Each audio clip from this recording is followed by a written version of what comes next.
watch the mess. It's Dusty the Axe.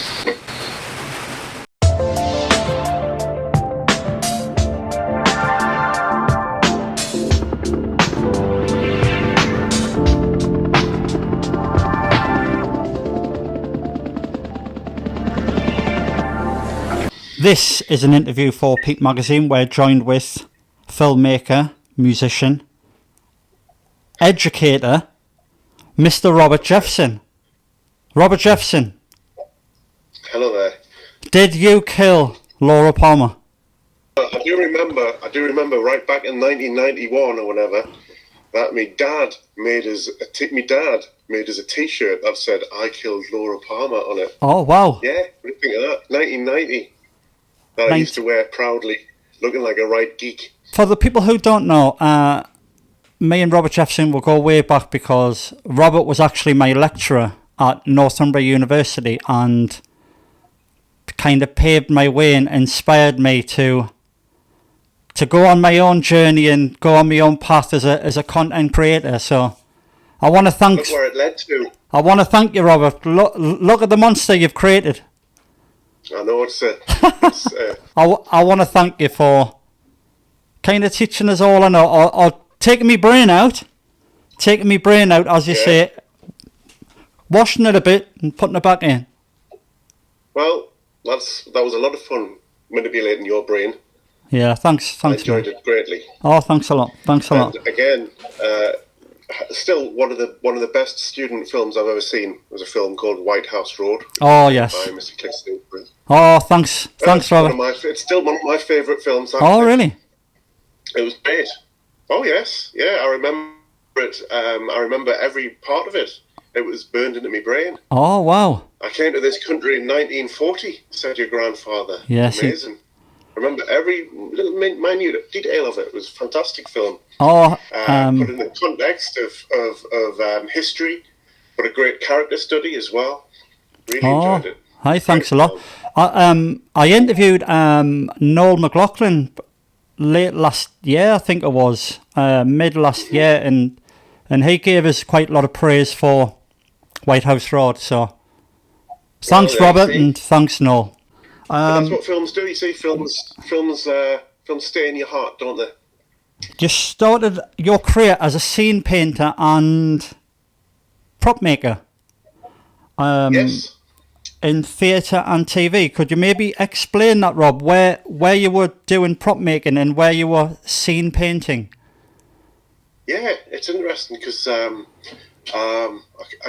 started doing that. It was at Newcastle College with one of the kind of local legends of the region, a man called Mike Myers. Yeah. Not Mike Myers from Halloween. Not Mike Myers from Austin Powers, but another Mike Myers. Who made props and was a designer maker as well. And we're kind of my wife and I actually worked together painting for theatre and a bit of television as well. Also did things like entertainment venues and pubs and things like that, scene painting them, all sorts of things. Anywhere that needed decorative paint techniques. Around basically. The northeast? Oh yeah, yes, absolutely. And then did you do some work on the Spender series? Yes, yeah, that was. I don't suppose many people remember that, but it was a big show in the early '90s. Jimmy Nail show.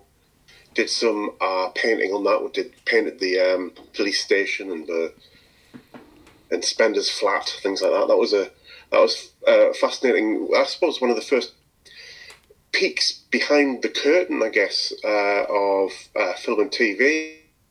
Working as a painter, actually, doing things like trying to distress a garage door to make it look like it was burned. Yeah. Or turning what was basically a derelict, dilapidated loft in Newcastle into a swanky, dead tech, postmodern hangout for a super cool detective like spender. Yeah. So, sitting in what was basically a place that hardly had a roof in it, 90% pigeon guano, actually turned this place into something that looks like it's the coolest hangout in the world, in 1993. Yeah, So, I mean, I quite like it's them. interesting to see, these things that the magic. I suppose it's the magic of television. Oh, of course. Your love for drawing, performing, filmmaking, and music. Because I didn't know you were an accomplished musician. You see, because I just didn't know that. Because all I kind of known you for was animation. Yeah, an animator, Yes. course leader. And then when you said that you were making music and you had done all this work for other people and albums and films, I was quite shocked. So encapsulating all these skills that you've got, Rob, like animation, filmmaking, music, prop making, was this kind of developing your skills and your outlook as an auteur? I suppose you could say that. I guess it's. I suppose it goes back to just the love of animation. I got into doing animation because precisely those things. I like to draw pictures. I like to tell stories. I like to make sounds and music, and I was a bit of an outsider as well. So I wasn't really part of a scene or anything like that. I kind of kept myself to myself, still do. Hermit. Best way sometimes. And animation was the perfect kind of vehicle for somebody who liked to do that. You drew pictures, you drew storyboards, you drew your own puppets and things like that. You out of your mind. And then an animation film has no sound. You don't record sound when you make an animation, of course, as you know. You have to create it from scratch. So you create the soundtracks yourself, usually, because you're working in an independent filmmaking context with very little money, almost like a cottage industry, really. Yeah. And you make all the soundscapes, you design the sound, you make you create a sound effect or something like that. The diegetic sound, Rob? Yes, I always get them mixed up. I always have to double check somewhere as an educator. But yeah, you've got to create the sounds that emanate from that world of animation from scratch. So the sound of a door creaking, or the wind blowing or whatever. So it forces you to become a sound designer if you're doing the sound for animation. And I've always been of the school that sound design and music go hand in hand. You know what I mean? Mm-hmm. That they kind of mix into one thing.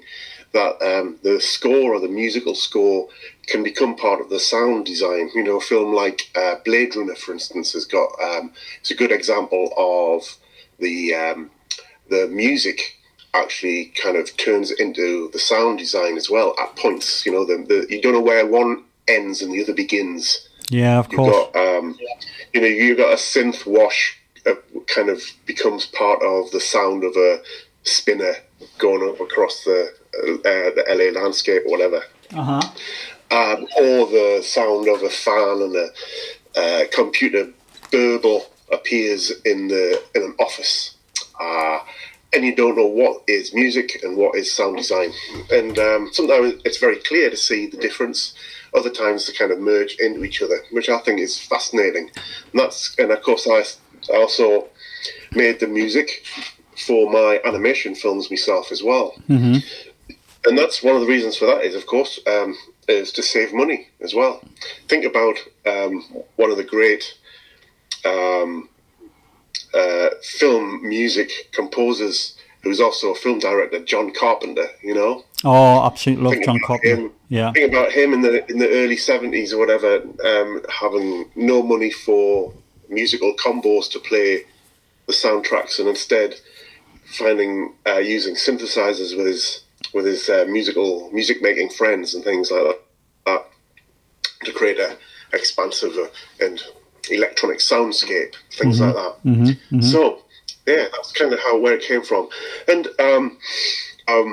when I became the program leader of the film course that you were referencing, that you were on, that took a lot of time up, and it probably meant that making animation films was a little bit harder, whereas making music's a little bit easier, perhaps sometimes.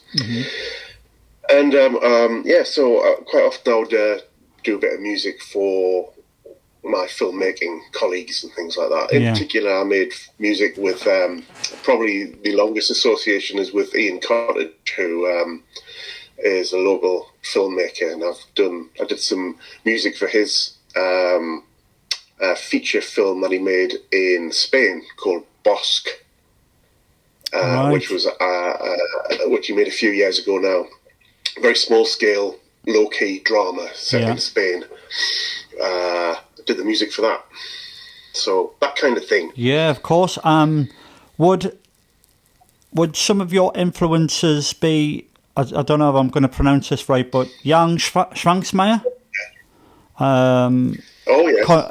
Considered probably one of the world's greatest animators, with dimensions of dialogue, Jabberwocky, Dimensions of Dialogue. I'm sure I've seen. Is that the one with the two heads and the talking, and the two heads consume each other, and they kind of beat each other up? I probably bored you stiff with Jan Schwankmeyer. See, it's all when you were on the course. It's all stuck. Probably showing you everything I could find. But Schwankmeyer was a Czech filmmaker. He's still alive. I think he's probably about 90 now. I think. If he's died in the last few years, I'd be very upset. But I think he's still going. Yes, he would call himself. He's probably classed as like a surrealist filmmaker. And I don't think strangely, I don't think he classes himself as an animator. I think he calls himself a filmmaker. And he just so happens to use animation because of the fantastical aspects of it, you know. Yeah, of course. And quite often, of course, the animation parts of those films will be animated by other people. But yeah, a very distinctive filmmaker with influence on lots of people, actually. Terry Gilliam, David Lynch, the brothers Quay. All of these people are amazed by the creativity of somebody like Schwankmeyer. Len Lai? The interesting thing is that actually a lot of these things like Schwankmeyer and the brothers Quay, Twin Peaks, all these kind of things were quite easy to get hold of, like in the early 90s, for instance, thanks to Channel 4, Yeah. The Formations show, for instance, used to showcase stuff from around the world. It's one of the reasons why I got into animation and was interested in it. So that's kind of where you saw this stuff. Yeah. Originally. Cool. But yes, that's true. Yeah, I mean, going slightly back to your animations and your music, because you screened at international film festivals, Ottawa, yeah, which is a renowned music festival, and is it Annecy? Yes, that's right. Yeah, yeah, and, that was the kind of films that I made in the 90s and 2010s were kind of like festival films, really. There were independent films funded by local arts boards. In our case, in Northern Arts, as it was, Northern Production Fund, as it was called then. Yeah. And also partly by the university as well, of course. And the film's main way to be seen was to be exhibited in these bespoke film festivals, animation festivals. You get all kinds of different film festivals, animation festivals, etc. But there were lots of different ones, including places like Ottawa or Annecy, which is in France. And these are kind of like showcases, business exhibitions and things. And even things like the Edinburgh Film Festival as well was a really important one at the time as well. So you'd screen a film there, and sometimes get picked up by distributors and broadcast here and there around the world, which was always great, but it wasn't a living. If you know what I mean? Yeah, it's a hard slog, isn't it? But it was good to kind of get things in programs with other people, have retrospectives, all that kind of stuff. It's just about kind of like, it raises your profile as a filmmaker, gives you the opportunity to make more films, etc., etc. Yeah, of course. That, really. Because your kind of process was like cutout style, traditional, hand drawn. Was there any like rotoscope in there, Robert, or were you mainly cut out illustration? That's exactly, you're right. It was traditional hand drawn cutout animation, a bit like having a 2-dimensional, flat marionette, really. Yeah. Strangely, I remember when I was at school, and the old careers advisor used to come in, and they used to say, "What do you want to be when you grow up?" as it were. I don't want to grow up. More than often, I would say, "Eh? Yeah, I don't want to grow up." But what I used to say? I used to say, "I want to be a puppeteer." Yeah. Did he say it? Nah. Yeah. No, you won't be a puppeteer. You're not going to be a puppeteer. I hear this all the time from careers advisors. Oh. I know. You said I want to host podcasts and have an award-winning magazine about northeastern subcultures. Oh yes. And they went, no, that'll never happen. Never happened. But there you go. So, in essence, bizarrely, I kind of did become a puppeteer in the end, because part of the thing that I was most interested in when I was making the animation films was probably performance and getting a good kind of puppet performance out of me characters that I used to make. Yeah. Frame by frame, underneath the rostrum camera, the camera that used to look down on the rostrum bed, where all the artwork was, lit by little spotlights, inky dink cameras, lights as they were called, and you'd create a little performance underneath the lights, and it was a kind of slow motion puppetry, really, I think. And I've always still been interested in the way kind of like characters move on screen and things like that. There you go. I kind of always remember you saying that when I used to use light for my work wasn't really traditional animation. It was a lot of rotoscope, and when I was trying different things, I always remember you saying, when you get the light in, mold the subject with the light, and I had never heard that before.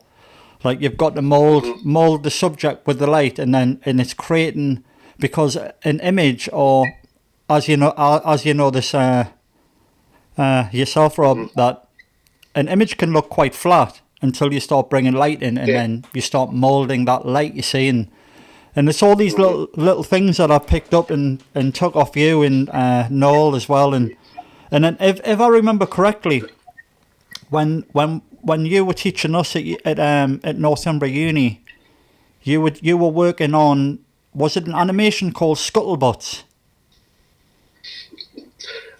No, that was the film I made I made that in the 90s. That was one of my first films, that one.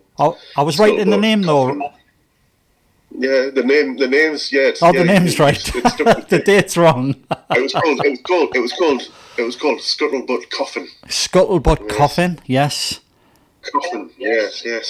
It was a man trapped inside a barrel. Yeah. And it was kind of hillbillies, kind of out back, trying to. I don't know if that's the correct terminology. No, I'd say so. But I like the sound of that. Let's just say it was. It was kind of like that, and then that film was about an escapologist, but right. trying to get out of a barrel that he'd been put in and put underwater.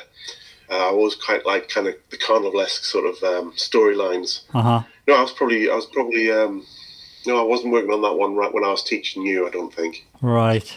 I was busy teaching you. You were too busy teaching me. That was an absolute full-time job. Yeah. Incidentally, Rob, is that... I was only interested...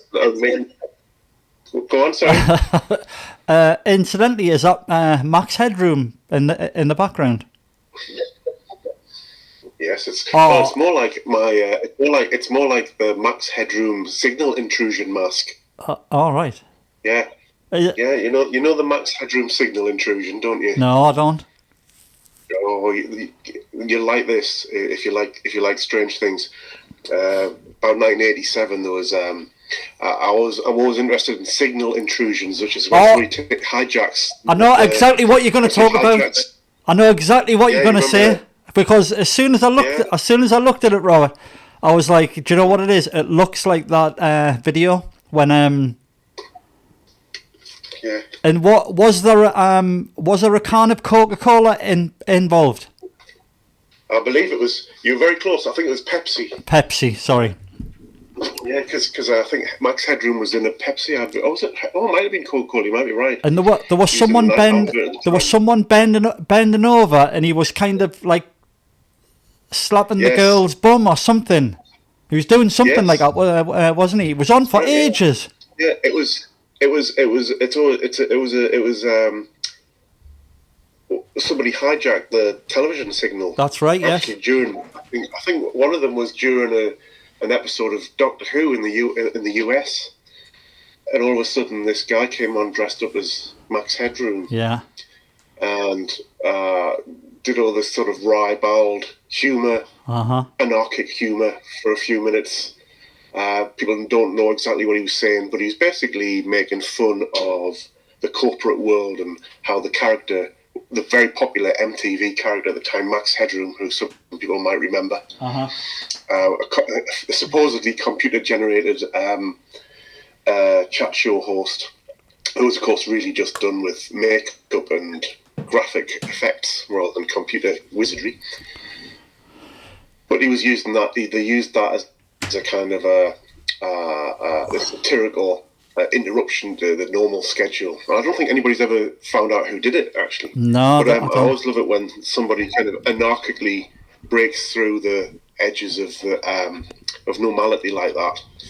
There's another one, I think, where somebody trying to pretending that they were it was an alien message as well. That's another one. Captain Midnight. A lot of fun.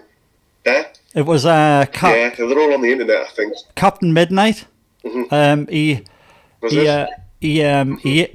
infiltrated a broadcast of what the hell was it? It was something like the Incredible Hulk or something along those lines, and then he was absolutely disgraced because was it HBO had put the price up on the cable or something?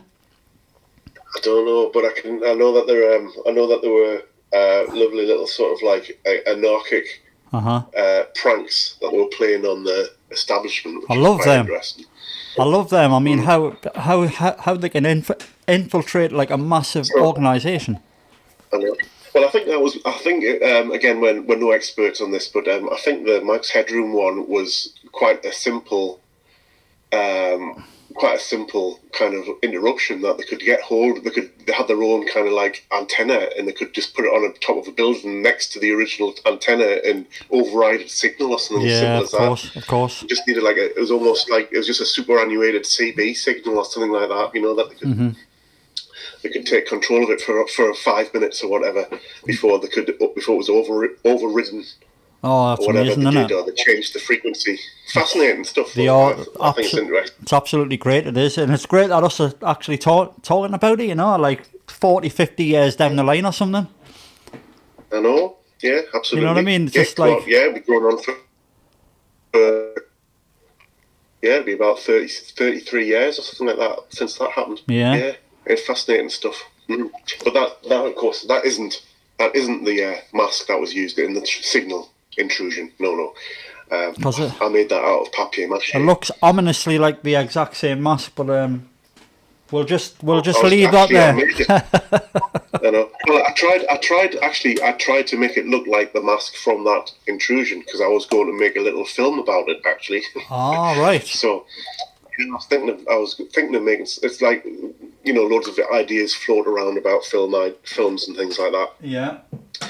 And sometimes, that was a one that's sitting there somewhere. Maybe do something with it one day. Oh, yeah. I mean, if you need a hand with anything, Robert, you know where I am.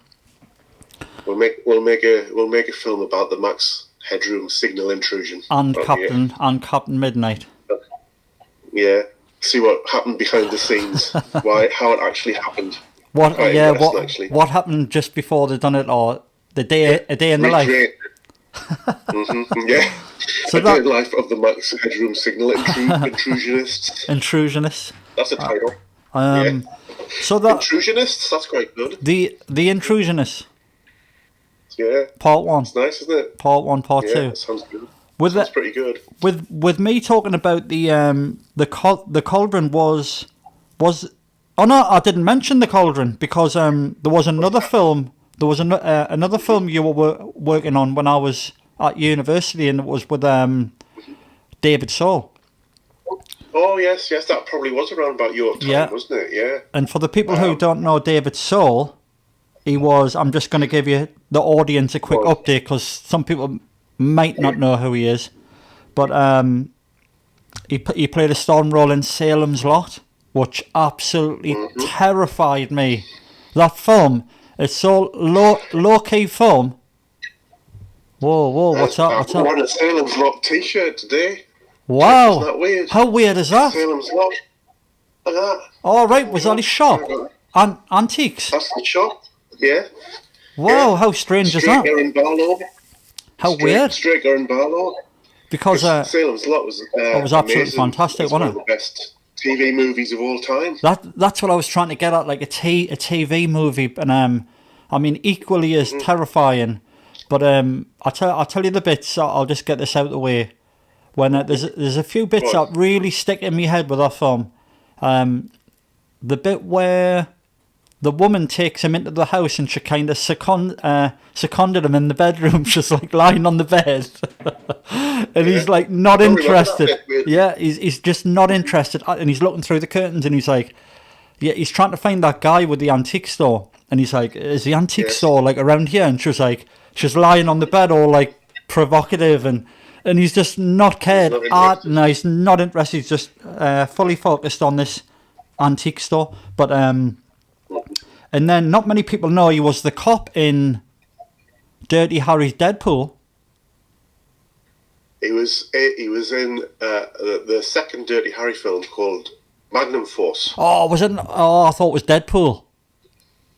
No, it was Magnum Force. Yeah. Oh, which right. Possibly is the best Dirty Harry film. Yeah. Is that the one? Agree. Is that the one with the Guns N' Roses theme tune now? No, I don't think so. I'm still thinking of Deadpool. It's a beautiful. The music is Lalo Schifrin, who did Bullet and Mission Impossible. Classic. Yeah. Lalo Schifrin did the music for Magnum Force. I nearly sang it for you there. I'm not going to sing it. Oh, that's fine. But no, Magnum Force is the second Dirty Harry film. Clint Eastwood. Right, got you. David Soul. And David Soul was the cop. And David Soul was the And obviously Starsky and Hutch was one of the bad motorcycle cops. Without those evil motorcycle cops in Magnum Force, I don't think there'd be a T-1000 in Terminator 2. But anyway, let's not get too. Yeah. Let's not go to the Matrix too much right now. But yes, Cliff, you were explaining to your audience who David Soul was. David Soul was, and I got it wrong. He's still alive. He's still alive and kicking. He was one of the top TV stars of the 1970s, and also here's an interesting fact: he was one of the top-selling solo male artists, singers of the 1970s as well, because of his wonderful hits. Don't Give Up on Us, Baby, and Silver Lady, things like that.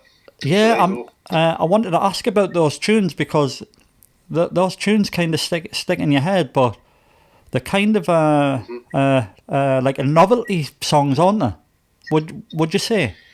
It's interesting. Yeah, I would say so. I would say like I think if you've seen I tell you what, you didn't mention about David Soul, of course, being he's most famously from Starsky and Hutch, of course. Yes, of course.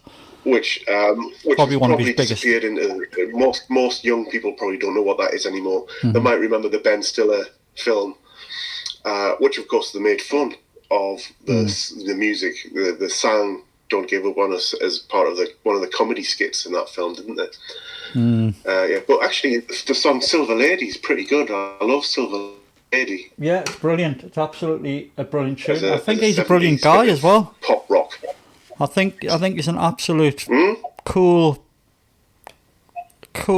guy. I mean, regardless of people taking the mick out of him, but I think a lot of younger generations, and when they're making new films, like they always seem to take the mick out of the people who came before, like them are so much cooler and all the rest of it. Starsky and Hutch, of course, was kind of had its fair share of comedy moments, but actually in the 70s it was pretty gritty, wasn't it? Pretty dark, yeah. It was pretty gritty, really. There was stuff about drugs and things in it.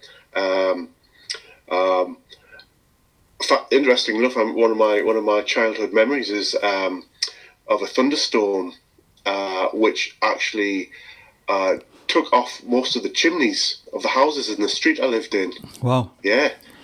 And it happened during an episode of Starsky and Hutch. Wow. And just at the moment where somebody was going to throw a hand grenade, the hand grenade, somebody took the pin out of the hand grenade and threw this hand grenade, and then there was this massive explosion from lightning on our street, and all the electricity went off, and these chimneys got blown off, which is a bizarre thing that happened. Wow. There you go. There's a little story, an anecdote. Absolutely love Starsky and Hutch. Absolutely coolest. I absolutely love Starsky and Hutch. Yeah. What was the Italian guy called? What is it? Glacier. Yes. John Paul Glazer. Glazer, that's the one. Yeah. I actually bumped into him in London, in the Tate Modern. I was just, like walking around. I was browsing around, looking at books, and I turned round and he was there. He was just standing looking at books. I was like, wow, and I got like starstruck instantly because I had watched him as a small child, like as a small kid, and I wanted to speak to him, but I think it's just how he looks. He looks quite like he's a bit pissed off, but and I thought, and unfortunately, I mean, it was around that time, if not just before that, he unfortunately lost a lot of his family, his wife, I think his son, through to a blood transfusion gone wrong. And I thought, you know what it is. I'm just going to leave it because he was like, I was probably one of his biggest fans. I used to absolutely love him. I used to try and like dress up as him as a kid. I had do you know the white. The white cardigan, I had that in school, and I kind of already had the hair, so I was halfway there, But I thought, what it is, I'm just going to leave it. I'm going to respect him and just admire him from afar, Yeah. So it's fascinating because when we made the film with David Soul, it was they were just finishing. Or rather, when we first started to talk to them, to David Soul, he was making the Ben Stiller film. They did a little cameo in it. Yeah. So they made that Ben Stiller film. It was fascinating. We were with the producer and myself. We were on the phone to him, and he was with Philip Glazer. Oh, really? Together, which was a fascinating thing to have. Yeah, of course. How did that come about, Rob? I mean, how did they come about that you made a film with David Soul? Well, it was actually for we were making a series of pilot films, a test out film episode of a series, and we had this idea for kind of like weirdly like a series of folk tales, animated folk tales, but they were going to be introduced by like a storyteller. It's quite a straightforward thing, really. So we needed somebody to kind of narrate it and be the storyteller. Well, originally it was just going to be the narrator, actually. So it was his voice that I wanted, and people were amazed that in my list of me wish list of actors that I had David Soul at the top of it. Oh, really? Yeah. And it was really because of things like Salem's Lot, which I thought was a masterpiece. Mm-hmm. We've talked about Salem's Lot already, and weirdly, there's some real masterpieces in the idiom of TV movies.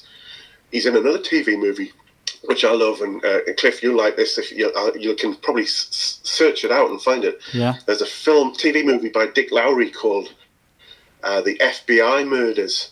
Wow. Right. And that's it's like a true crime drama about this disastrous arrest by the FBI in the 70s sometime, I think, where they lost loads of men when they had this gunfight in the street with these two criminals. Mm-hmm. And the FBI Murders is a straightforward true crime TV movie about that. And it starred David Soul and Michael Gross, actually, as the villains. Sorry for jumping from one subject to another, but No, Michael Gross is in Tremors. You know Tremors? Oh, the film. Yeah, Tremors, yeah.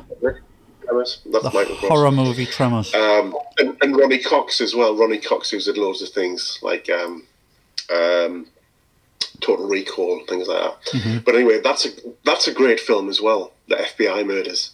And the sequence with this shootout in it it's one of my favourite shootouts in genre filmmaking, really. And I don't suppose it's on many greatest films lists, but it's worth looking for. Yeah, definitely. You can probably just watch the clip on YouTube, actually, of the fight itself, which is amazing. But again, and that always reminds us of Heat. I was just going to say Heat, because that was taken by the FBI, wasn't it? The fight scene. I think the FBI had it as a training video. The shootout scene in Heat. But I think I might be digressing rather, just by saying, giving loads of kind of like references about what David Soul did. But he had this great sonorous voice. For some reason, I wanted an American voice. I'm quite like Americana, Uh-huh.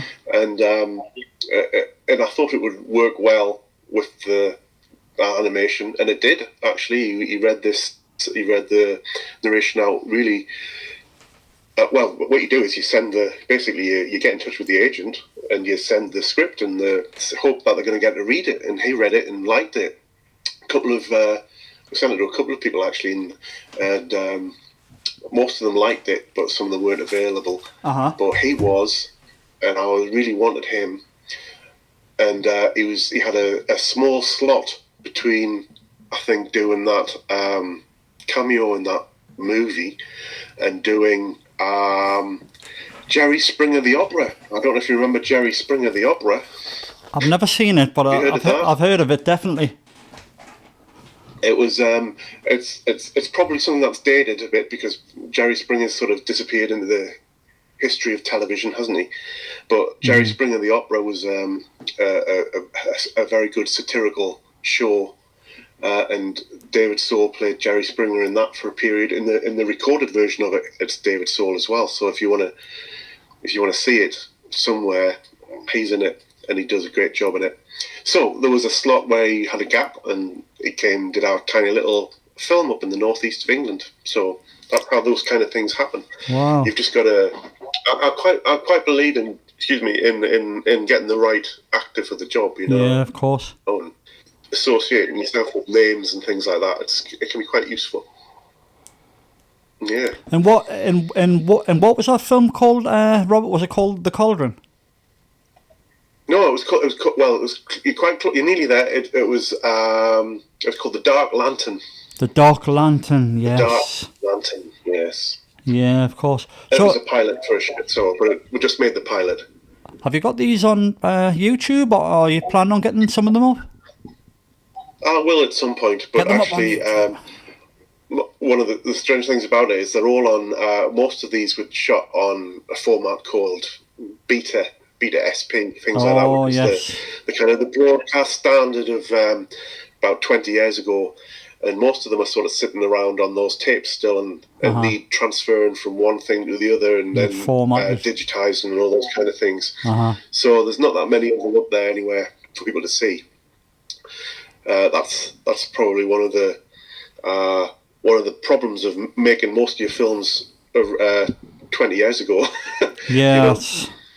I bet you had difficulty when you had something like Whitehouse Road on probably, was it on U-matic or was it on Beta? It was probably on Beta to start with, wasn't it? It was on DVC Pro. Oh, was it?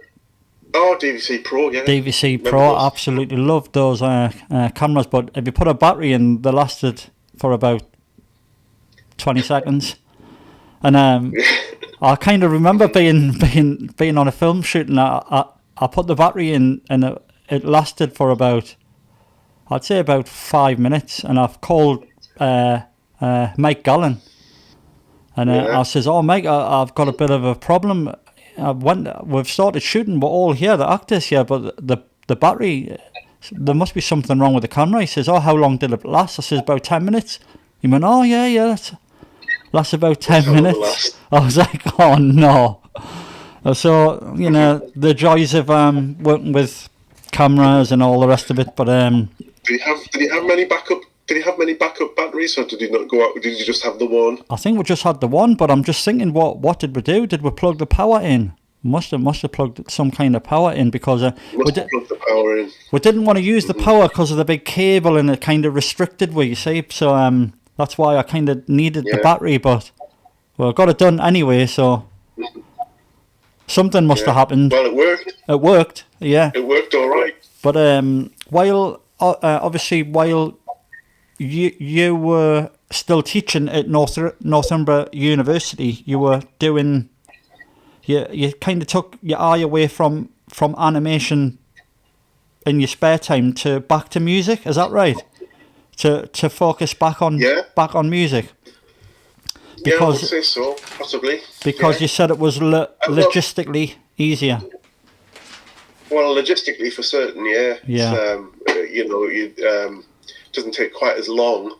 For instance, it's not as expensive as making films. For instance, if you're interested in that kind of thing, I quite like using because I can make quite a bit of music. Some people, labour over one thing. I can probably do quite a bit. I can work quite fast, just like I work quite fast with animation, actually. Because I work quite fast, I can kind of sometimes working with filmmaker Ian Cottage, I would do the kind of like the playlist approach. So I would usually give them a set of pieces, tracks for them to choose from, or for them to try over different parts of the film, rather than taking the film and kind of composing a score for it. So there was like a musically related pieces that are kind of like cohesive and connected in some way, tonally, or with musical motifs in them or whatever. And then you can try different iterations of them, different kind of energies, different tones, different atmospheres. And you kind of get this playlist, and you would try a couple of different ones on and go, "Oh, I like the end of that one. Can you make that bit longer? Can you give us this bit of that one? I don't like the one, that one gets too noisy there," or whatever, you know what I mean? Yeah, of course. So you go backwards and forwards with it in this kind of constant dialogue, which is quite an interesting way of working, actually. But it helps if you've got time, and that you're not spending too much money on it, because that's probably could be quite expensive if it was costing a lot of money and you had like loads of musicians or whatever. But if you're doing it like a one-man band, it's doable, Yeah, of course. So that kind of works quite well. And again, I don't want to compare myself to David Lynch or anybody like that. No, I don't want to do that. I'm not going to do it. Yeah. I'm just not going to do it. But that kind of process actually is one of the ones that people use. For instance, Lynch and Angelo Badalamenti, who does most of the music for David Lynch, work in a similar way, in that he would give him kind of like a set of tracks that he could use over certain sequences, obviously following creative discussions and workshop and atmospheres and styles of music out to fit over certain things. So that's kind of like it is actually a way of working in the industry. So there you go. Wow. And you say you were inspired by composer Harry Porch. Harry Porch? Yeah, that's right. Yes, yes, that's true. For many years, I was going to make a couple of films about him, but in the end, it's probably too close to just being a straight documentary. And there are plenty of straight documentaries about people out there. So instead, more like the spirit of somebody like Harry Porch is kind of animates my approach. I'll tell you a little bit about who he was. He was an American composer, mid-century, last century, 20th century, who kind of was what you might call an outsider. Outsiders are people who tend to operate outside of the establishment, in some way, on the peripheries or the margins of it, for whatever reason, through he kind of avoided the kind of the academic world of the show ring, as he called it, and kind of sat around the edges, almost destroying himself in a way.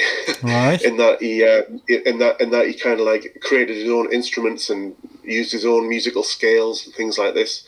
Basically, the music he made was almost impossible for anybody else to play apart from him and his small band of musicians on instruments that he created himself. Wow.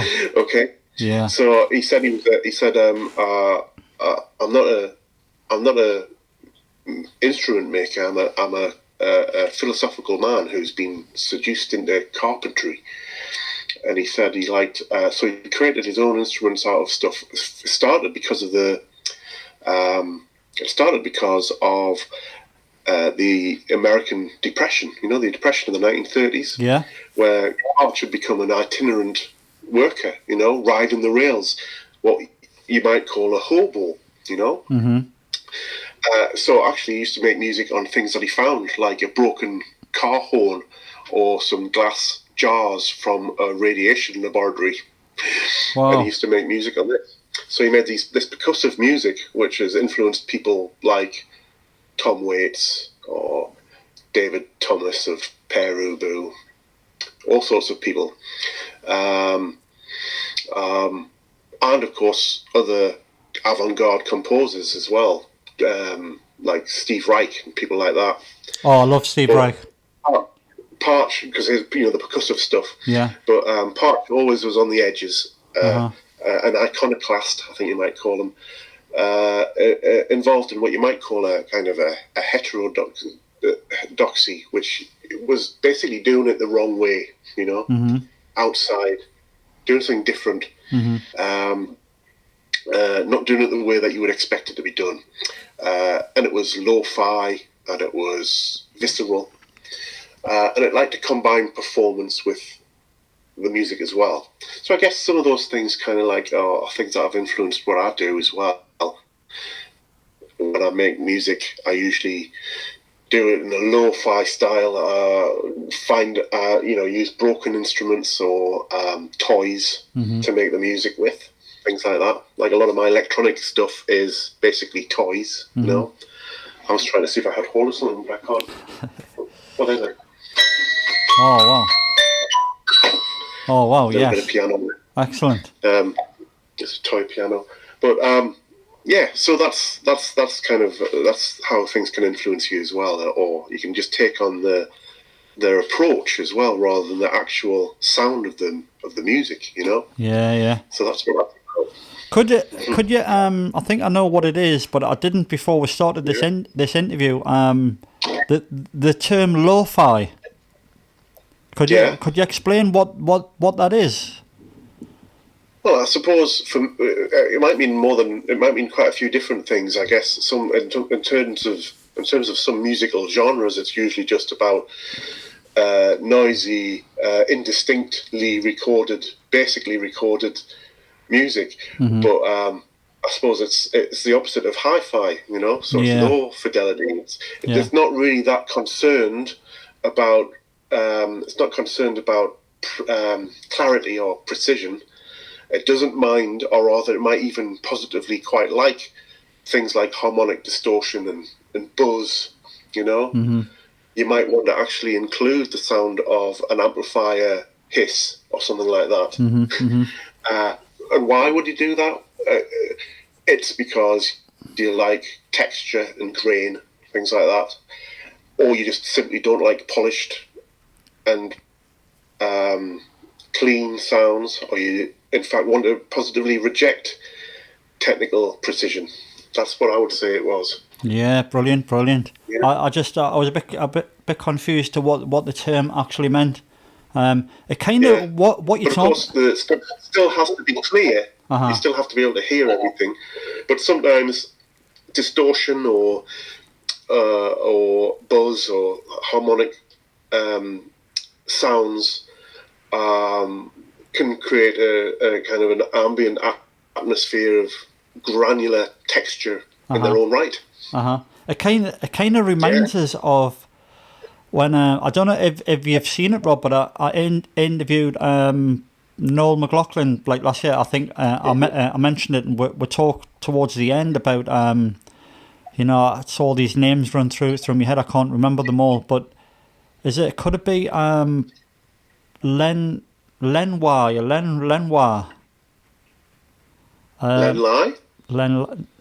Oh, you see, do you know when I put myself on the spot and I can't remember the guy's name, it'll come back to us. I think we'll move on because was it an animator? No, he was an animated film. They're both musicians. I'll tell you what, you're not far off it. I know what you're talking about. Because if you were talking to Noel, he was probably talking about people like U2, wasn't he? Yes. So you're talking about Daniel Lanois. That's the one. I couldn't. I was close. Yeah, you were very close. It was right. In fact, I think you said the word Lanois. All right. I didn't know what you meant, but now in the context, I know what you mean. And then he's a musician in his own right, but he's famous for being, if not a producer, then a sound mixer or something with people like U2 and I think Bob Dylan, people like that as well. Me and Noel were talking about him, and are you thinking about Brian Eno? Brian Eno, that's the one. Eno now. So him and Lenoir. I'm reading your mind. I know. Him and Lenoir, they made an album, didn't they? Like a groundbreaking like space contextual album, and it was. Well, Brian Eno, you'll know Brian Eno. Brian Eno began in. These are my little potted histories of things that you find interesting. Brian Eno, of course, began in one of the best British art rock bands of all time, Roxy Music. Roxy Music. Who's Roxy Music with Brian Ferry from Shiny Row. He's from Newcastle, isn't he? Yeah. He's from Shiny Row. Where's that? Shiny Row. Shiny Row. I think it's North Durham way. Kind of way. I think it's that kind of stuff down there now. But yeah, it began in that synth pioneer, and then became kind of like and then kind of probably most famously started to do more what they call ambient music. Music for airports. That's the one. Ambient music, which is kind of like almost like meditation or relaxation music. Yeah, of course. Soft synth textures again. The word texture keeps coming up here. The musical choice of astronauts. He probably became very famous for being a producer for. He made an album with David Byrne of Talking Heads as well. Yes. Which kind of was one of the pioneering records for using sampling. My Life in the Bush of Ghosts, and then of course. produced people like Talking Heads and that band U2 that you would have talked to Noel about as well. Oh, yeah, definitely. Atmospheric, textural, certainly fascinating. And when it comes to creative strategies, of course, you might remember talking about Eno and Peter Schmidt's oblique strategies. Do you remember them? Oblique strategies. Just a way of breaking out of creative inertia. If you're stuck on something, then he used this. Schmidt and Eno came up with this system of using cards to randomly find solutions. You know, you pick a card at random and it would say, do this or do that. Called the oblique strategies. They're quite a famous kind of creative game, which many people have used, from Bowie to U2 and others. Wow. But yeah, and Eno himself, of course. So there you go. Yeah, I mean, I absolutely love that. I mean, I was actually reading about Eno, and I didn't actually get the chance to tell Noel, but a lot of astronauts were asked while they're up in space, what kind of music do you like taking, or what kind of music do you like listening to? And all of them said country music. All of them.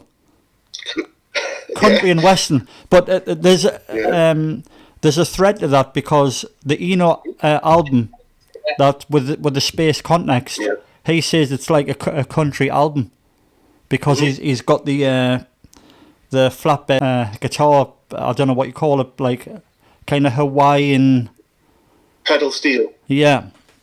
Pedal steel guitar. Yeah, and that's kind of like this country and Western feel, you know. So it's kind of a kind of a mixed match of what's there. Like a mixed match of space and I guess country. Most of those astronauts would have been good old boys. Cowboy types anyway. Yeah. In the 1960s and 50s and 60s. Yeah, you cutting out a little bit there. I missed you a little bit, but I think, yes, I know what you were talking about. I think those records, is that the Apollo records? I'll keep on going. And then you made music for Spin on Channel 4. Rob, is that a French political drama? No, it's not. No. That's one of the films I worked with Ian Cottage. Oh, right, got you. Yeah, Ian, yeah. Spin was a film Ian made a couple of years ago now for the Random Acts scheme on Channel 4. Channel 4. Which was a kind of a short 5-minute drama, a non-stop piece of music for that soundtrack as well. I think you can see that film online, actually. Here's an interesting thing. In it, there's a spinning top spinning. And just try recording the sound of a spinning top. It doesn't make any noise. Oh, right. So most of that film is somebody spinning this top, like that, and the top spinning around. And the music's supposed to sound like the sound of this top spinning. Wow. And if you actually spin a top, I'll let you try this in your own time. All right, brilliant. Spin it, and basically doesn't make any noise. Just goes. Yeah. If anything. So, the only way to make it sound like anything is to put it on a bit of beveled, like a bit of graded, textured glass to spin it. So all the spinning sounds of that it had to be put onto a kind of like this textural bit of glass in order to make the sound. Because it doesn't make a sound. It doesn't make any sound, yeah. Yeah, it doesn't make any sound at all. The spin-ing top. Yeah. So what? There's a little fact for anybody out there who wants to record spinning tops. Put them on a bit of textural bass. I'm going to go home and do that. I'm going to go home and do that immediately. Yeah, it's a lot of fun. So recording sounds can be a lot of fun. Are you currently working on a sci-fi Instagram web series called Karnak in Space? Well, you could say so. I suppose you could, yes. You could say that. You could. it could be argued. I've never heard of an Instagram web series. This sounds interesting. Well, I haven't really got very far with it, but I made a film, or I started making a film a couple of years ago now, which kind of got just didn't get to finish it properly, really, because of other commitments, really. Yeah. But I had a lot of material, which was really quite interesting. I had an actor. I had special effects. I had miniatures built for. It was basically an update of an Edwardian ghost detective story. Wow. Yeah, we'll get into that in a minute. But set in space. Yeah, in space. In space, got you. But yeah, so I've got the character is called Karnaki. And he was in space. So that's why I called it Karnaki in space. But no, I'm still kind of working on that. But what I plan to do is to create these tiny little vignettes, like tiny little episodes of the story of the world, of the experience of exploring this space environment. Uh-huh. And I thought a good place to put it is somewhere like Instagram, because I was interested in a series. I think it was called Unbound, and it was that was made at the time of David Bowie's Black Star record, and it was again micro episodes which were just posted on Instagram, which are like these tiny little music videos, really, but usually only about 30-40 seconds long, for the Instagram audience, really. And I thought it would be quite a nice place to put something like that, but I haven't really got into that yet. But right. It's certainly going to be an interesting way of exploring footage that perhaps hasn't made it into a traditional film, you know? Yeah, because sometimes you do an awful lot of work on something and it just doesn't come to fruition. It happens a lot in filmmaking. I'm sure you've come across that as well. You might have started something but it hasn't been able to be finished, or you realise that time's passed and you need to turn it into something else. Yeah. And that's one way of doing it. But I'm interested in that story because I guess it's kind of like an updating of an obscure Edwardian detective, who are people who like that sort of thing, who like Sherlock Holmes and Edwardian detective fiction. Yeah. There's a lot of them out there. Oh, of course. We'll probably know somebody like Karnaki, who's one of the first kind of ghost detectives, you know, let's say it was like a version of Sherlock Holmes, but investigating kind of paranormal stuff, you know? Like kind of Hound of the Baskervilles. Yeah. In fact, it was really, there was, you know, after the success of something like Sherlock Holmes, you had many wannabes, you know, you had many copycats and all that. There was loads of copycat great detective stories came after Holmes. Not least people like Sexton Blake, you know, or John Silence, all these people. And Karnaki was one of them, really, written by a guy called William Hope Hodgson. Yes.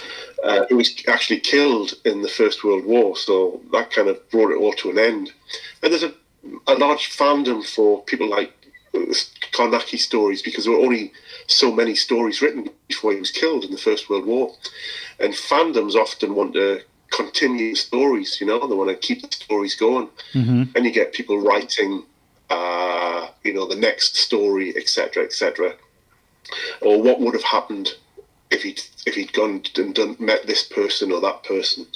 The same happens with Sherlock Holmes, and the same is true of somebody like Karnaki. And there've been several kind of like books published of the further adventures and things like that. And I guess my little film about him being in space is just one of those reimaginings, I think. Yeah, of course. Sounds really interesting. So, are you still going to investigate this? Pardon the pun. I'm investigating it. You're investigating Do it. Yeah. You're on the case. Yeah, I'm investigating it. I'm on the case. Yeah, like Carnacki. Like Carnacki. I'm in there. I mean, Yeah. do let the cat out the bag, Rob, when you get it going. I mean, put it on Instagram. It's quite good because we shot a lot of it with actually shot this. It's only my second film with an actor. My first actor being David Soul. The actor who was in actor who played Carnacki is a guy called Edwin Lee, who's a Newcastle artist. Oh, all right. So is this kind of live action, Rob, or is it animation? Yeah. Oh yeah, it's live action. Oh, it's live action, right? Got you. Well, it's live action, but it's kind of like heavily manipulated and lo-fi. It's got like special effects in it. I built like miniatures and models of the place that he's investigating, and filmed it with blue screens and things like that, and put the actor into it, things like that. So it's kind of an animation in a way. It does. It's visual effects, but it's also lo-fi visual effects. It's meant to look old-fashioned and weird. You know, I love blue screen effects and miniatures and 80s films and things. I'm sure you do as well. Oh, I do. Yes, it kind of reminds me. Sounds like it's probably nothing like it, but I think the BBC made a few years ago. They made Jack the Ripper. New evidence. Brand new evidence, never seen before evidence. Watch the documentary, and that was all recreated in blue screen, green screen, and it was reenacted. And it didn't really go anywhere. It's the case is like over 100 years old, but it kind of reminds us of that BBC reenactment of reopening the Jack the Ripper case, because they had done something a lot like what you're talking about, and it was quite interesting. It's just the story wasn't very good because it didn't really have any new evidence. No, yeah, I know what you mean. So there's the clanger. There's the clanger, So that leads us on to Black Lodge Whisper, because this totally went over my head because I kept seeing it on Instagram, and I'm going to throw all this stuff up on screen what we're talking about, but this kind of went over my head because I didn't realise it had anything to do with Twin Peaks. Oh, well, strangely, yes, it's worth, because we're talking about, I suppose, when we're talking about the Carnacki and fandoms and people kind of like fan fiction and all that kind of stuff, people writing their own versions, continuing the story, what they sometimes called the circuit of expression of, the writers coming up with characters and then the fans. Encyclopedic knowledge of them and all these kind of things going round in circles. I was always interested. We talked about Twin Peaks right at the start, just as in passing, didn't we? Yeah. But there's a very Twin Peaks is a cult 90s mystery series. Yes. Which is kind of what you might call it's like a hybrid. It's like a cross between like comedy, mystery, and horror. Yeah. As well, police procedural. It's got everything going in it. It's got paranormal aspects in it. Most famously, the so-called Red Room or the Black Lodge in Twin Peaks is the kind of the paranormal elements of it, which excite audiences. And there's a famous kind of dream sequence in it where one of the characters whispers something in the ear of the main character. Laura Palmer whispers into Agent Dale Cooper's ear something, and we don't hear what that is. We don't hear it, and fans always go, "What did she say? What did she say?" This is the kind of thing that happens. Some people isolated what the actors were saying, which was just basically generic lines, really, and you can hear there's a few kind of like recordings of it online of what she was saying, but it's at such a low level you can't hear it, so you have to kind of make it up in a way. And I was fascinated in the way that people kind of put words into her mouth and things like that, like what she's saying this, she's definitely saying that, but you can't really hear, but you can interpret it and you can come up with a line. So I came up with what I thought she was saying, and then I fed that line into a neural network, which generates text by using artificial intelligence. And they're quite common. These are just common. These are like playground things that anybody can access online. Most of them are what they call GPT-2, GPT-3s.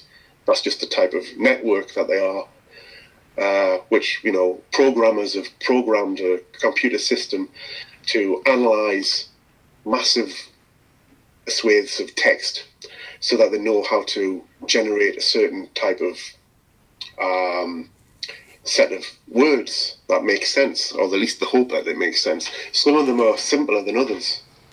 I quite like the simple ones, the GPT-2 level ones. But I put what I thought this character said into one of those, and then what came out of that, I then took that text and put it back in, so it kind of created this infinite loop, a kind of a reflection of that circuit of expression that I talked about a minute ago. But you get some really weird stuff. It's surreal. It's basically the same. It's the equivalent of using the surrealist techniques of the exquisite corpse. Basically you get random sort of conflations of words. Though I'm convinced that you need a human to help it, and I help it by editing it and curating it, dropping something in, deciding that I didn't like that one, so you get rid of that. That's editing, or changing a line and putting it back in and seeing what happens. And that's kind of what that is. So it's kind of almost like a fan fiction based on that dream sequence from that film. It's like it's a whole timeline that's emerged through playing with artificial intelligence and neural networks at an arm's length from me as the person who's doing it. I'm not really doing it, the machine's doing it, but I'm curating it. And most recently, I did put it on Twitter for a bit, but of course nobody's interested in that kind of thing. It's not really what Twitter's for. It's not really what it's for, is it? No. It's not what it's for. But actually, I decided that would be quite good to mix it up with music as well. So most recently, I've been putting sequences from this kind of artificial intelligence story against little bits of music as well, and you get this sense of conflation, like you're turning something into something. You're given an inflection of it, adds meaning into it and heart, and it makes things that perhaps don't quite make sense on the surface seem to make sense. It makes it feel like it means something more when a certain word hits up against a certain chord or a sound effect. Then it seems to have meaning. And I've also been asking some of my SoundCloud type chums, musical friends, pen friends, who used to be called in the old days, I suppose, to contribute some music. Remember pen friends in the old days? Pen pals. Basically what the internet is now, isn't it? Yeah, pen pals. Yeah, pen pals. So some people have been pen friend sounds a bit ominous. Some people have been donating music. Right? Say that again. Pen friend sounds a bit ominous. Pen friend. Yeah, but so some people have been. I've had a couple of interesting contributions from people I know who've done some interesting music for it as well. Yeah, and they're probably the best ones. They're much better than the ones I did myself, as ever. They're always much better when somebody else does it. But yeah, it's an interesting project. I think there's a lot of study could be done on using these tools, because most of the time the artificial intelligence, the AI, comes up with something pretty generic or bland or nonsensical. Yeah, it doesn't really seem to work by itself. It's surreal nonsense mostly. But if you kind of like just mold it a little bit, it's that word that you used earlier, you can kind of push it in a certain direction, and you can get some things that you would never think of, but which actually work, and you can go down like a rabbit hole following it. It just depends how deep you want to go. It does have it has atmosphere, and it has feeling, and it has a certain coherent quality to it, usually added by the human elements of sound, music, or just the editing. There you Wow, go. fascinating. I mean, I'm going to go on Instagram and look at this in a totally different light now because it obviously, like I said, it went over my head. I didn't really connect the dots. I didn't connect the dots with it, but now you've enlightened us once again, Yeah. and I'm gonna reinvestigate. I'm gonna reinvestigate this, Robert. Pepsi would be proud. Oh, Rob, I'm gonna use this. Catch the wave. I can still see the X. Brilliant. Yeah, so I was wondering what the noise was, but it's actually the rain outside, so it's quite apt. Oh, it's raining. So Rob, I'm gonna test your knowledge now because we're talking about Twin Peaks. We both seem to be these big fans of Twin Peaks. Yeah. And then, you know, self-proclaimed massive fan expert. I'm gonna test your knowledge. What was the original title of Twin Peaks? Actually, I'm gonna rephrase it. What were the three titles? There was three titles that was going to be Twin Peaks. I just know it was going to be called Northwest Passage to start with. Oh, right. It was all. That's all I know about. Is that your final answer? Yeah, that's my final answer. It was also going to be called North Dakota. North Dakota. Yeah, for some obscure reason. And it was also. They don't go into North Dakota until the third series. But anyway.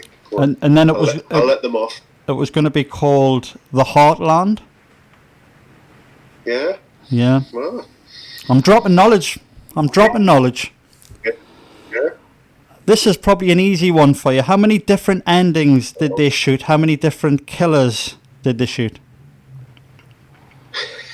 I've got no idea. Oh, really? I do know that. No, I've got no idea. But I do know that because at pilot stage, they didn't know whether or not they were going to have a series, so they had to wrap it up in the pilot. And in the pilot is where they shot the sequences with like Bob and Mike in the boiler room of the hospital, or wherever it was, which then they reused as the famous sequences from the first kind of dream sequences in episode 8. I do know that was why that is, and again that shows you how creative things emerge as well. Yeah. Because they wrapped it up in the pilot, in the first pilot that they aired to the networks, and then of course they took that sequence out because they didn't want to wrap it up in the pilot after it went out. And they reused that material as the dream sequence, which is why it was so weird, I suppose. And that also actually is an approach that kept on going with Lynch, because the entire Mulholland Drive was going to be a TV show. Mulholland Drive. That was going to be a show as well, which of course then became a standalone movie. Which is, of course, why there's so many sequences in Mulholland Drive, which are kind of like non sequiturs, from the weird spectre appearing in the backyard to the hitman and all that kind of stuff that happens in Mulholland Drive. Is like obviously the start of stories for strands in a TV series. Twin Peaks was famously described by them as 70 little stories happening at once, which is kind of the plot strands of a 2-season TV show in the 90s. So that's an answer, but it's not your answer. Wow! But it was still a little bit of Twin Peaks fun, what? Just for Twin Peaks fans out there. Oh, mind you, of course, now we're talking about Twin Peaks, and if this appears on the internet and there's some people watch it who are Twin Peaks fans. They'll know more than us. Oh, so we'll I'm probably sure. get it all wrong anyway. I'm sure. But sure. the I'll fact get. of the matter is that it's all interesting material that adds resonance to stuff. Oh yeah, of course. I mean, Go on, more questions. You'll probably get this one easy, but what was the name of the follow-up to Twin Peaks? What, the film or the third series? The This is the the film.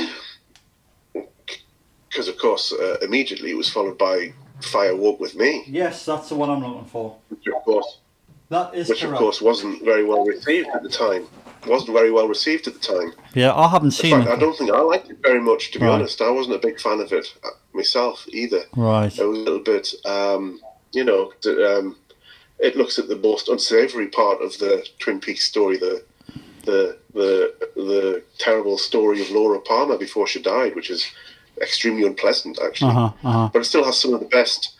It still has some of the best sort of dream logic sequences in it, like the Philip Jeffries sequence, the David Bowie sequence in it. And of course, the third series, I think, is often referred to as The Return. If you just want to, Right. if you just want to add closure to that question. Yeah. You'll get this one easy. What was the name of Laura Palmer's evil spirit? Her evil spirit. Yes. Are you talking about Bob? Bob. Yes. Yes. Bob was the one I'm looking for. Bob. Oh, yes. Good old Bob.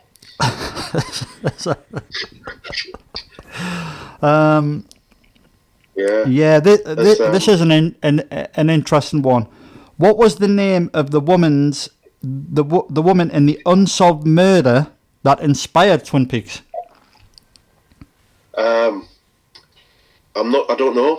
Right. I don't know. I know there's loads of things that are there, but there's all sorts of stories that supposedly inspired it, from, the D.B. Cooper hijacking of the airplane and all that kind of thing. Right. There's all sorts of things that were there, but I don't know the name. I don't know the name of that unsolved murder. But Yeah. it's not a true life crime drama, that's for sure. Yeah, of course, So, but it was inspired by. I got a bit annoyed with that question, Cliff. Didn't like that question. Oh, you didn't like that Got a bit question. annoyed. I got annoyed with it. You see, It's it's just because I it think was. it'd be little Twin Peaks. All right. It was just because it was inspired by an unsolved murder of a young girl, much the same as the fictional Laura Palmer. But yeah, it was. I Inspired thought, by lots of of different course. things for certain. of course, yeah. Here we go. Oh no! I mean, you've run out of time. You've run out of time. You don't want to hear this. No, don't forget it. No, I've always been interested in the Shaver mysteries. Oh, the Shaver mysteries. Yeah, you'll know about them. The Shaver Mysteries. Yeah, these are sci-fi stories from the 1960s, published in like Amazing Stories magazine Right. by somebody called Ray Palmer.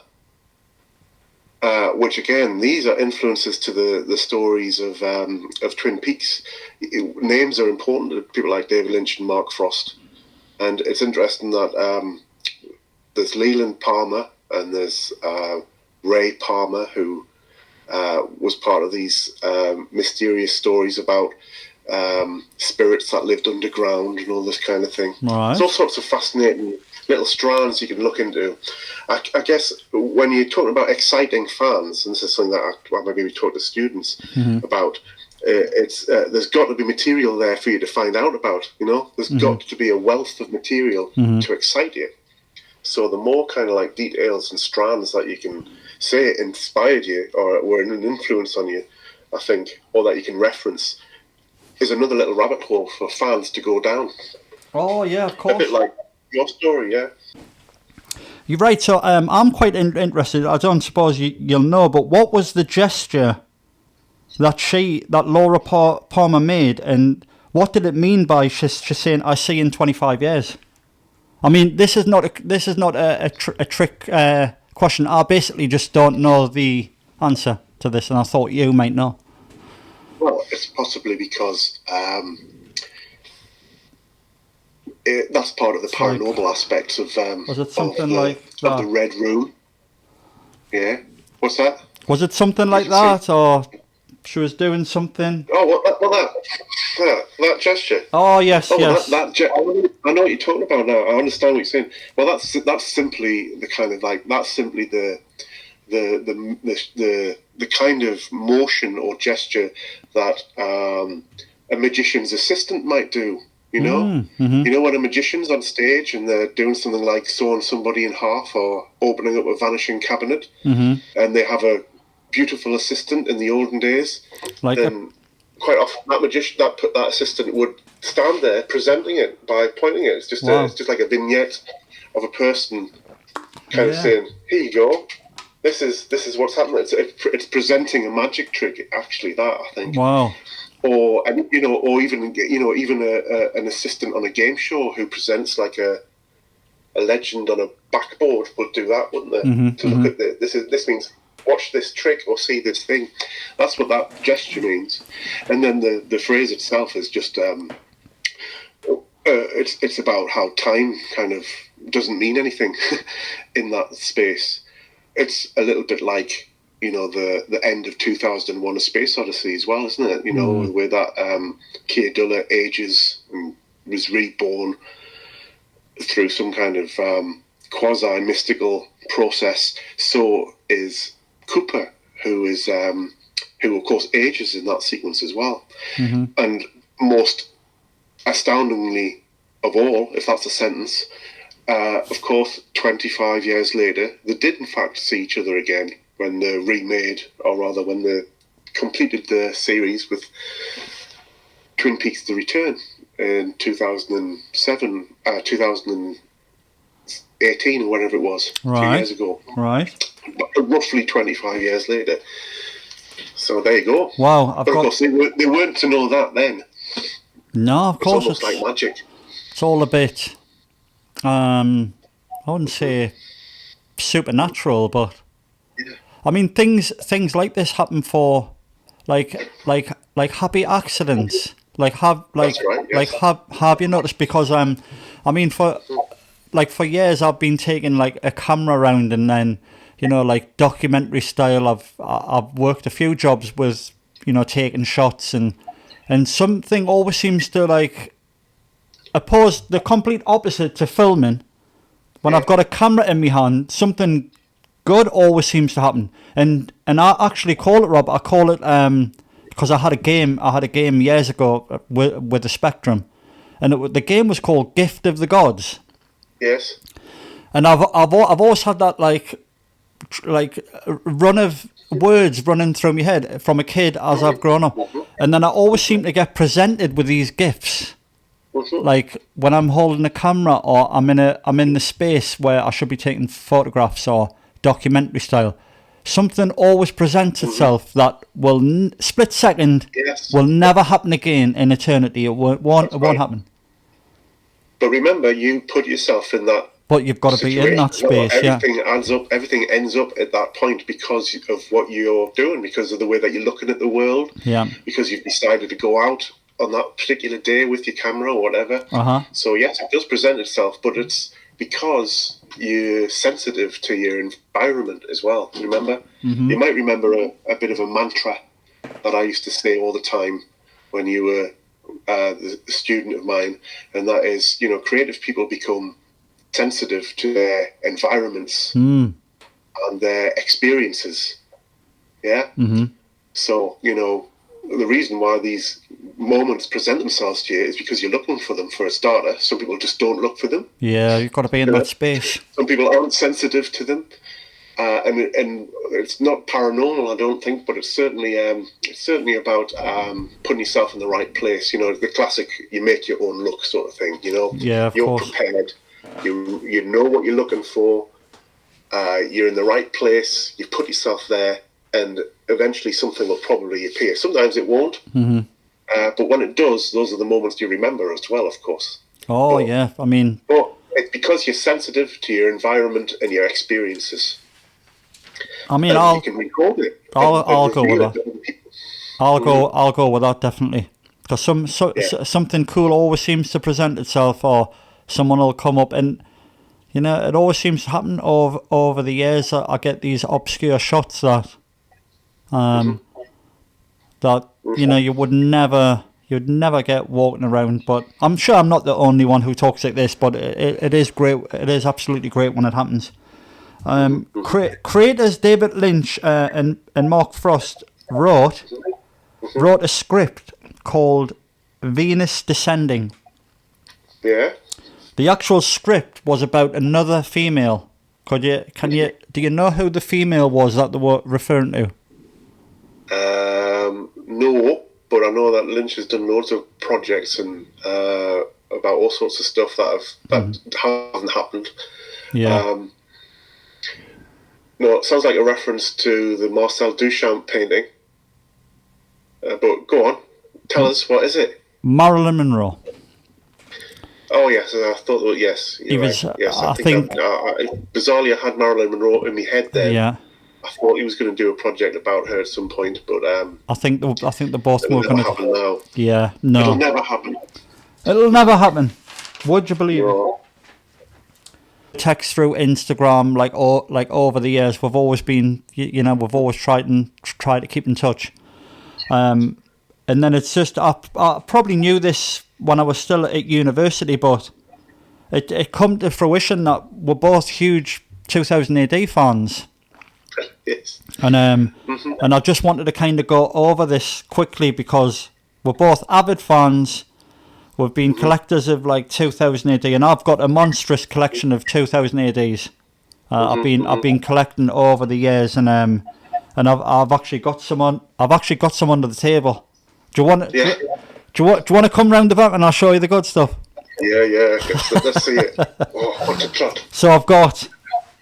Oh yeah, we're talking 1994. I've got Brigand Doom. Yeah. His I absolutely loved him. Yeah. I've got Strontium Dog. Oh, you're going back in time there a bit. I'm going way back to 1987. Yeah, 1987. Yeah.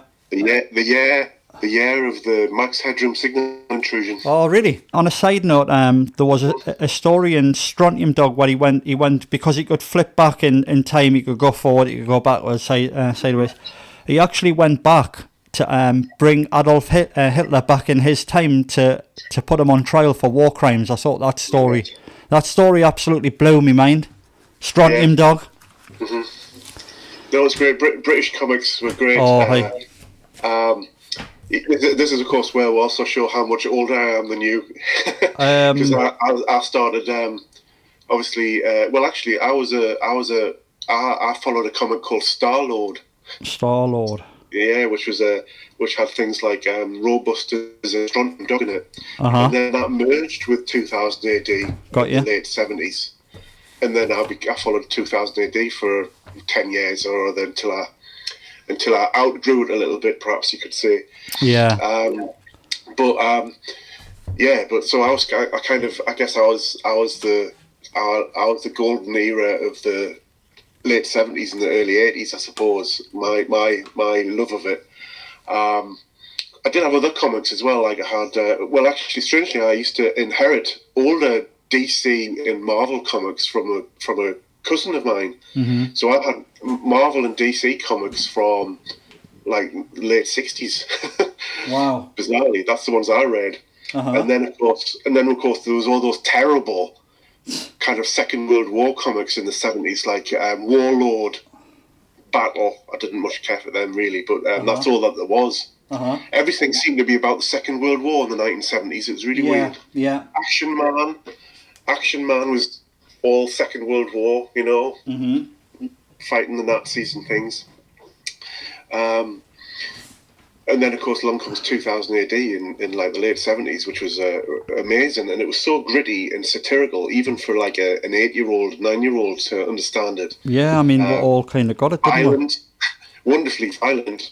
You were asking about what was on me, what kind of posters we had on our walls as teenagers. Oh, yes.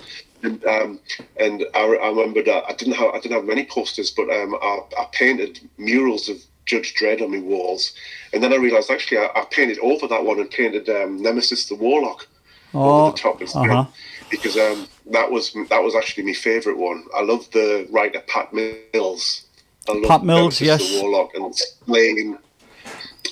Slaying ABT Warriors. Those are my favourites. Slaying the And I whole also god. like Alan Moore, of course. I like Alan Moore's stuff, Halo Jones and DR and Quinch and things like that.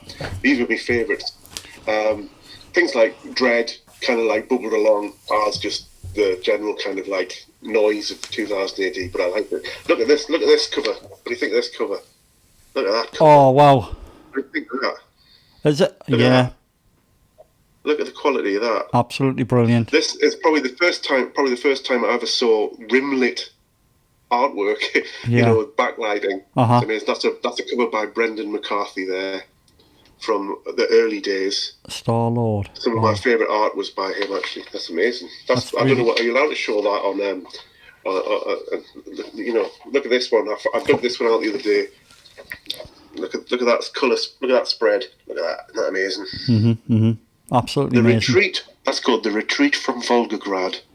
I mean, And that robot there, look at him with his... the pages, you just fall into them, you get submerged into the stories and the artwork. I'll tell you, Robert, one of my favourites was, well, obviously Judge Anderson. Yes. PSI. But the thing is, right, there was a story where a satanic force came down to the mega city, and the person had horns. It looked like the devil, and he's going to take over. There's no one could stop him apart from Judge Anderson, because she went into his mind, and it nearly done her in, because she took all his horrible thoughts and his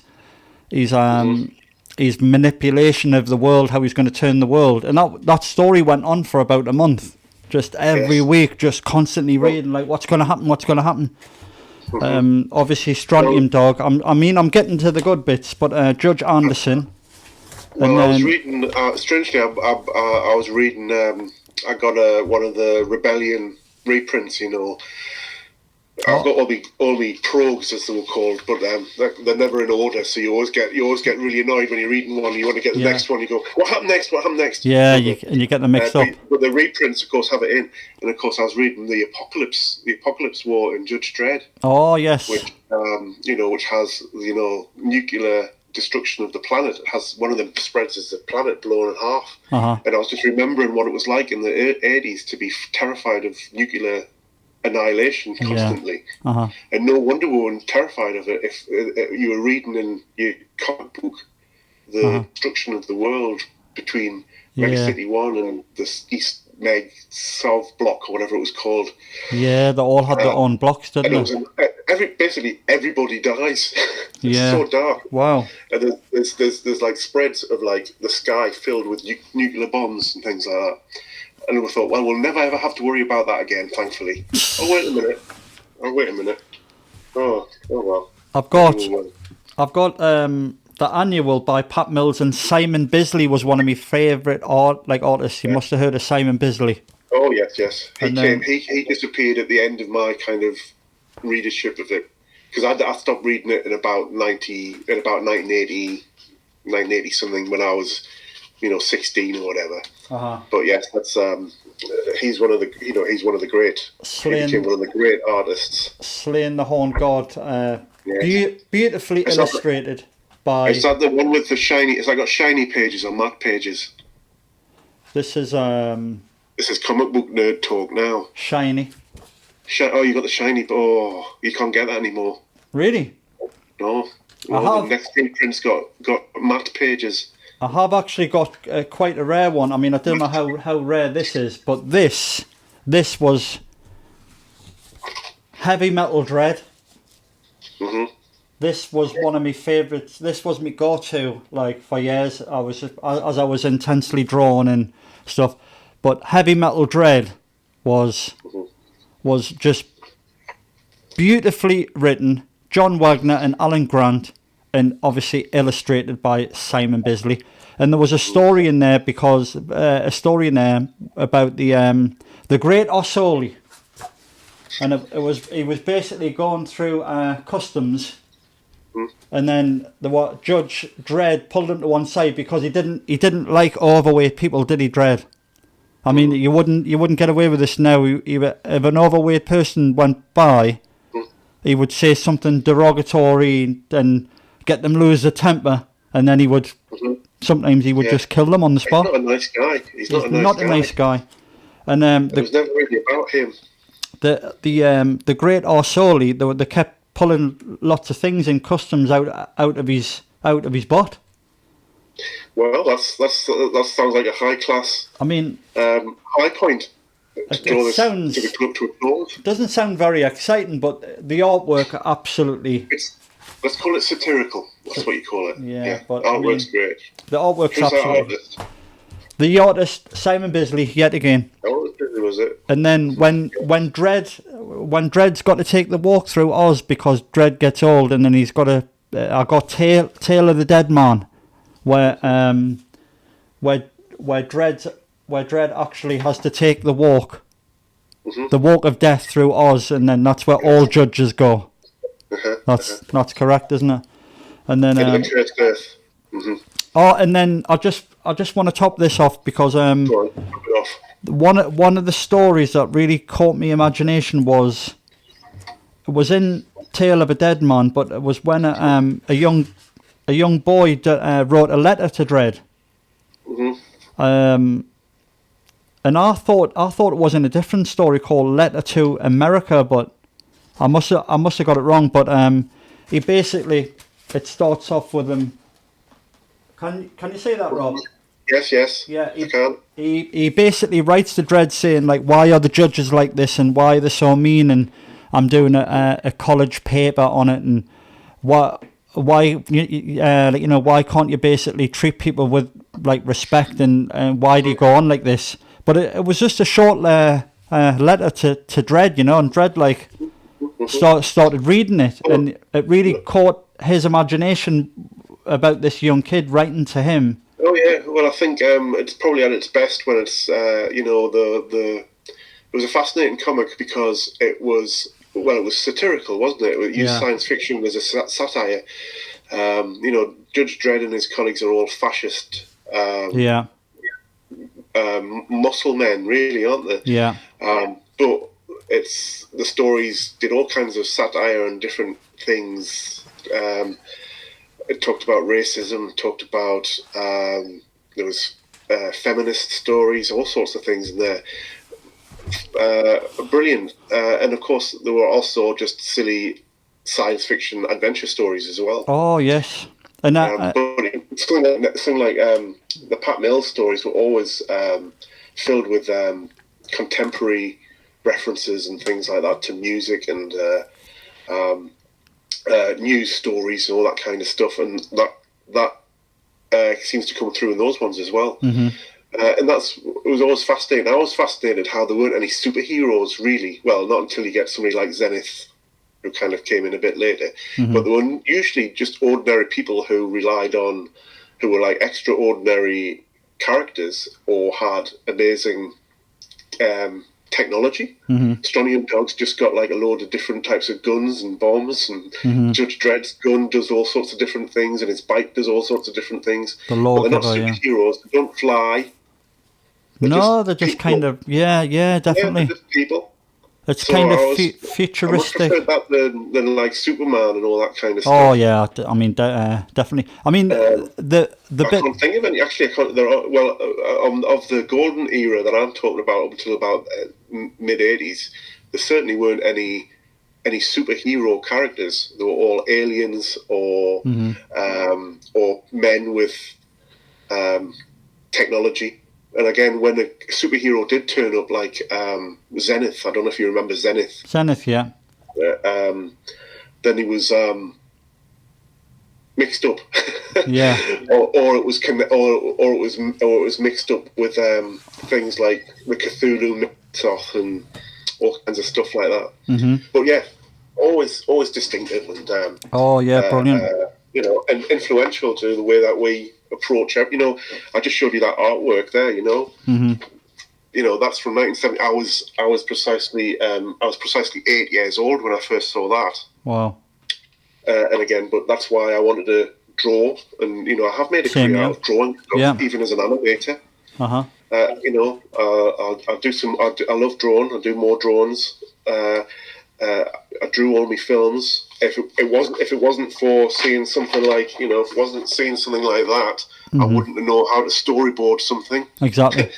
You know. Yeah. You know, exactly how to create a sense of movement and depth and excitement, visual excitement. So there you go. Oh, people should look at stuff like this and respect it. Go back and get your comics out. And then last story, it was Chopper Reed. Yeah. Chopper Reed, absolutely unbelievable. Going through the night, tagging like a graffiti artist, really. On a hoverboard, and obviously Dread hates that kind of stuff. But Big Sleep. So it was basically a deck collector going around Mega City 1, collecting all the debts, but it had a noir feel about it, like collecting he's got to get home to feed his rat, you know. Yeah. Or did he have a rat in his pocket? But just things that stick in your head. Look, my staples are rusty. Oh wow. Look at me rusty staples. Rusty staples. Rusty staples for a gem of a comic. Yeah. But yeah, man, that's you know, we're still talking about it like all these years later. Talking about 2018. Exactly. Pat Mills is best known as one of the writers, but I think he was. I think at the start he was one of the editors as well. Again, I'm no comics history expert. He's just started up a new comic, I think, himself as well, which I haven't looked at recently. Right.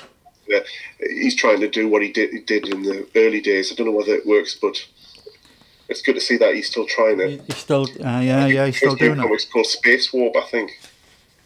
Right. There you go. There we go. Comics news. Comic news, Only at Peep. We're still magazine. talking comics. Hey kids. 1979. Keep your comics. 2000 AD comics. Yeah. So Rob, I'm going to round this off now with a little bit of history, because this is stuck in my head from, you know, when I was at university, and you done this thing when I was fiddling around with a camera. You jumped in front of the camera. Yeah. And then you made a couple of gestures, and I was kind of frozen, because you looked exactly like somebody else from a bygone age. And that was Stan Laurel. Yeah. The connection of Stan Laurel. Yeah. And it's like, your grandparents were blind musicians, knocker-uppers, no shields, soft shoe shuffle people. soft shoe people. Yeah, soft shoe. You know, soft shoe shuffle people. The soft shoe shuffle. What can you explain that? What is soft shoe shuffle? What is a soft shoe shuffle man, and what are knocker uppers? What were knocker uppers doing in North Shields? Well, knocker uppers were people who got people up to go to work within the theatre. No, just anybody. Oh, right. Go down the mines or anything. Oh, right, got you. And people went around knocking on the windows like that. Got you. Yeah, and a soft shoe shuffle man is just somebody who does a specific dance in a music hall. Right. I don't know what that dance is, but it's tap dancing. Well, it's not tap dancing because it's soft, so it's the opposite of tap dancing. But yeah, stuff like that. But I guess you're just saying about where people come from, like just like your film Whitehouse Road is such a resonant film because it's a true story about where you come from, where your grandfather came from. Yeah. I suppose where you come from is important. I know, my films have always been about theatres and carnivalesque and puppets and things like that. are a bit like that. And I guess your question is about the history there. All I know is that when you look back at your family history, you see people like who've been performers and dancers or musicians and things in the past, and they are there. And you were talking about Stan Laurel, I think, specifically because you know that there's a distant relation in some way, which again I haven't pursued to get the actual facts of the matter. But we, on that side of the family, the Jefferson side, is from theatre people. Yeah. And of course, Laurel was from a theatre family as well. His father, A.J. Arthur Jefferson, that's right, ran a theatre in North Shields, which anybody watching this will know that. And it's fascinating. I was always fascinated how about something like Stan Laurel, how he was like a producer and writer as well of the work that he did. You know, with famous, iconic comedy double act in the early days of Hollywood. How he was the writer or one of the writers and producers. How Oliver Hardy, of course, was more like was an actor. I'm not little Oliver Hardy's great, but you know how they kind of work together. Yeah. So it's interesting how there's like just again how you kind of look at and realise why somebody is the way they are or whatever. I don't know what that really means as an end point of this chat we've been having, which has encompassed comics and Twin Peaks and music and artificial intelligence. But still, it's a point that's always worth thinking about. Yeah, I think it's quite interesting because Stan Laurel, obviously his stage name, but his real name's Arthur Stanley Jefferson, and he was born in 1890 to 1965, I believe, and I think the connection's all there. And I think for the people looking now, for the people who are going to watch this, I mean, they're definitely going to see some kind of likeness there. That because when you done it at university, I mean, I got taken back with the likeness. I was like, whoa! And obviously, it's stuck in my head all these years. Connection there somewhere, and you know, I think it's a fascinating story about Stan Laurel, or it is Arthur Stanley Jefferson. That's right. Well, strangely, I suppose I remember in the 90s I got invited to be to take part in a DNA study. It was part of that of a famous paternity case for you know, in America they were trying to find out what the kind of the family timelines of Thomas Jefferson, the President Thomas Jefferson. All right. You know. And they wanted me DNA to see if there was a relation. You know, they were looking for relations and things like that. Got you. But I often regret this. I decided to not give them my DNA because at the time I thought I don't want my DNA going to this commercial company as it was in the States, because I thought that in 200 years' time they might regenerate my body and make us a slave of the robot overlords of the future. Yeah. So I thought I better not give me DNA. So I never found out about that. But it's always interesting. You always go, wonder if that's where. What if there's any connection? But there isn't. So there's a story of DNA, and DNA. I think that's where we're going to leave it, Robert Jefferson. And on that bombshell of DNA and being related to Stan Laurel, animator, musician, auteur, filmmaker. Okay, mate. Thanks, man. See you, Rob. Bye bye. See you, pal. Thanks a lot, mate. Cheers. Bye.